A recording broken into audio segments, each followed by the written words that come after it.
السلام علیکم ناظرین، بسم اللہ الرحمن الرحیم۔ آخری نبی حضرت محمد صلی اللہ علیہ وسلم کی پوری سیریز میں پارٹ نمبر 2، جس میں آج ہم نبی ہونے کے بعد کا واقعہ سننے والے ہیں۔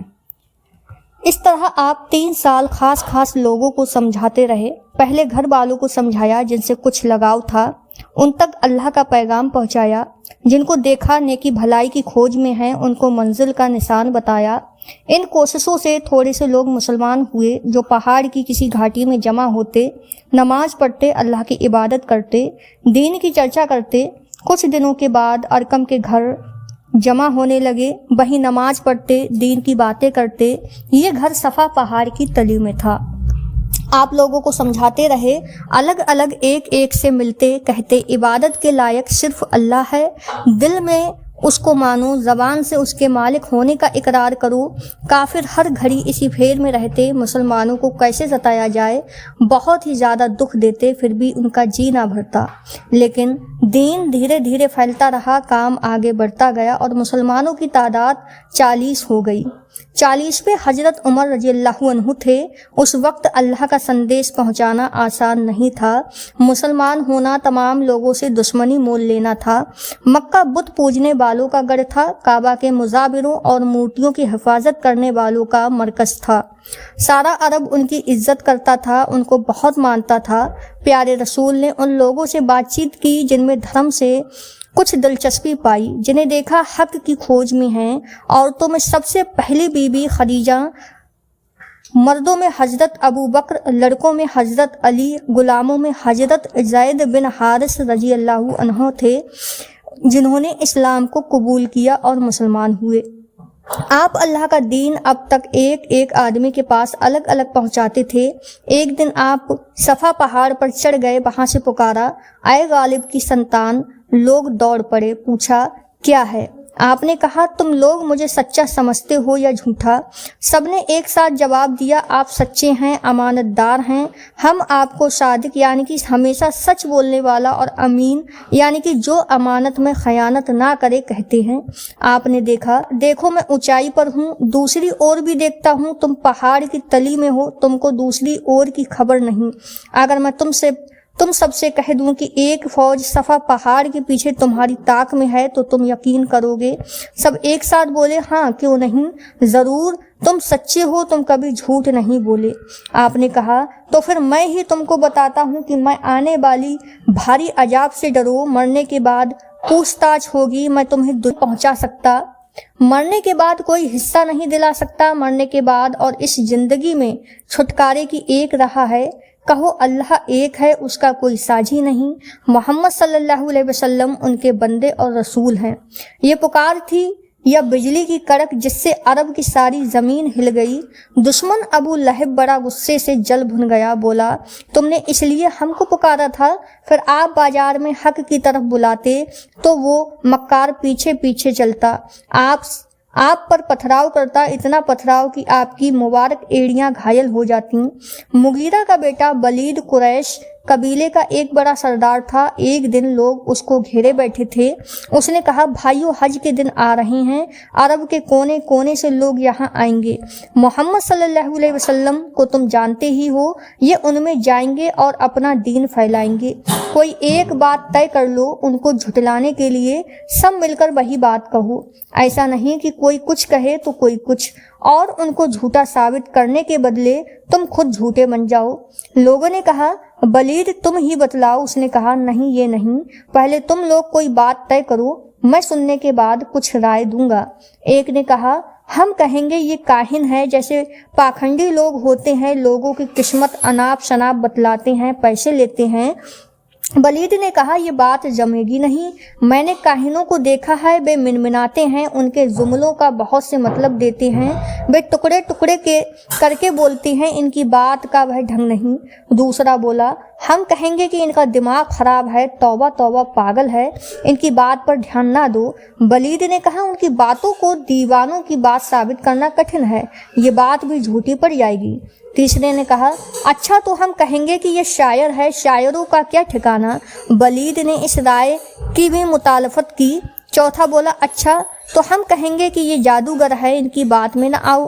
ولید نے کہا یہ بھی غلط ہے، وہ جھاڑ پھونک گنڈا تعویذ کرتے ہی نہیں ہیں۔ سب اوب کر سب ایک ساتھ بولے تو پھر آپ ہی بتلاؤ، ہماری تو عقل کام نہیں کرتی۔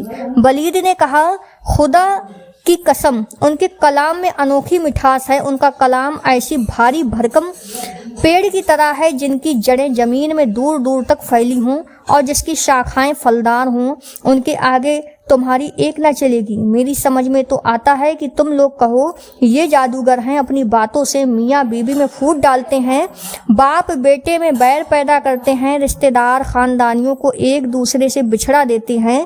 یہ طے ہو گیا حج کے موقع پر یہ لوگ ہر ایک سے یہی کہتے پھرتے، لیکن حق کی بات کون مان سکا ہے، نتیجہ الٹا ہو رہا تھا۔ آپ کے ایک دوست تھے ضماد بن ثعلبہ، نبی ہونے سے پہلے ان سے بڑی دوستی تھی۔ ان سے لوگوں نے کہا تمہارے دوست کو پاگل پن ہو گیا ہے، ان کا حال معلوم کرو۔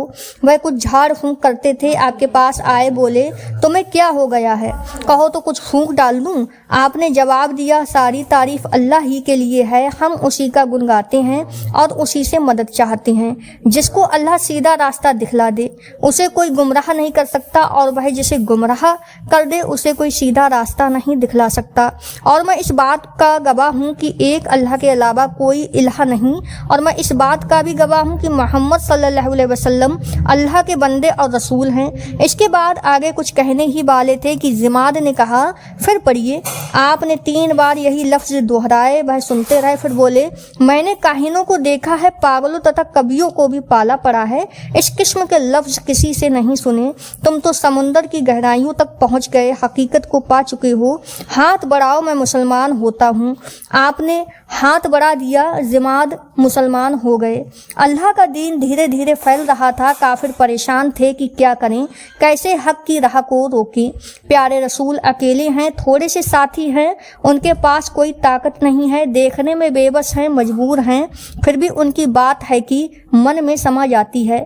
باپ دادا کا دھرم مٹا رہا ہے، لات اور عزا کی خدائی کو خطرہ ہے۔ کچھ کافروں نے سوچا چلو ابو طالب کے پاس چلیں، دھرم تو ان کا بھی وہی ہے جو ہمارا ہے، ان مورتیوں کی عزت کر، خاندان کی آن بان کا کچھ نہ کچھ دھیان ان کو بھی ہوگا۔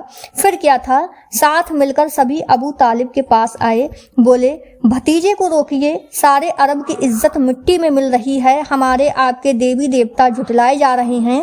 آپ کے بھتیجے کا کہنا ہے کہ ہم سب بے وقوف ہیں، نادان ہیں، لات اور عزا کی پوجا کرتے ہیں، عبادت کے قابل تو صرف اللہ ہے، اس کا کوئی ساجی نہیں۔ ہم آپ سے لات اور منات کے نام پر کہتے ہیں، ان کو سمجھائیں، اب پانی سر سے اونچا ہو چکا ہے۔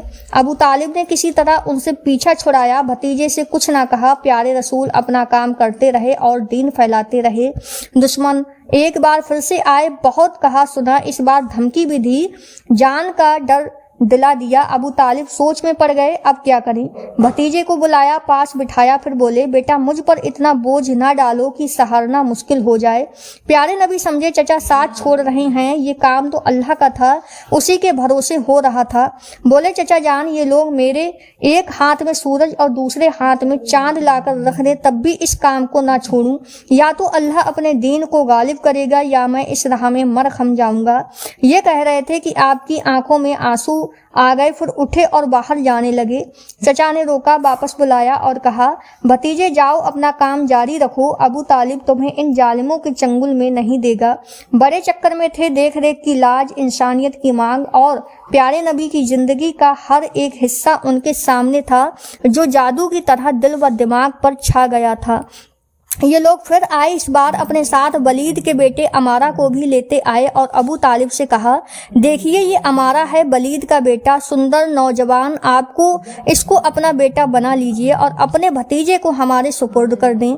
وہ ہمارے اور آپ کے دھرم کو جھٹلاتا ہے، باپ دادا جس راستے پر چلتے رہے ہیں اس سے سارے قریش ہی نہیں، سارے عرب، ساری دنیا، سب انسانوں کو پھیرنے کی دھن میں ہے۔ بیٹے کے بدلے بیٹا لو، جھگڑا ختم کرو۔ ابو طالب کا منہ لال ہو گیا، غصے میں بولے امارہ کو میں لے لوں، کھلا پلا کر موٹا کروں، اپنا پیارا بیٹا تم کو دے دوں تاکہ تم اس کو قتل کر ڈالو۔ اچھے آئے کہیں کے، جاؤ جو تم سے بنے وہ کرو، میں ان چالوں میں نہیں آنے والا۔ اب کیا تھا، دشمنوں کے غصہ کا پارا چڑھ گیا، ظلم و ستم کی چکی چل پڑی، ہر قبیلہ اس پر تل گیا کہ اس میں جو لوگ مسلمان ہوئے ہیں ان کو پیس کر رکھ دیا جائے۔ صرف بنی ہاشم نے اپنے سردار ابو طالب کا ساتھ دیا۔ تو پیارے ناظرین، اس کے بعد کا قصہ ہم اگلے پارٹ میں سنیں گے۔ تب تک کے لیے آپ ویڈیو کو لائک، شیئر اور کمنٹ کر کے ضرور بتائیں کہ آپ کو یہ واقعہ کیسا لگ رہا ہے۔ یہ سیریز پوری چلے گی، دعا میں یاد رکھیں۔ اللہ حافظ۔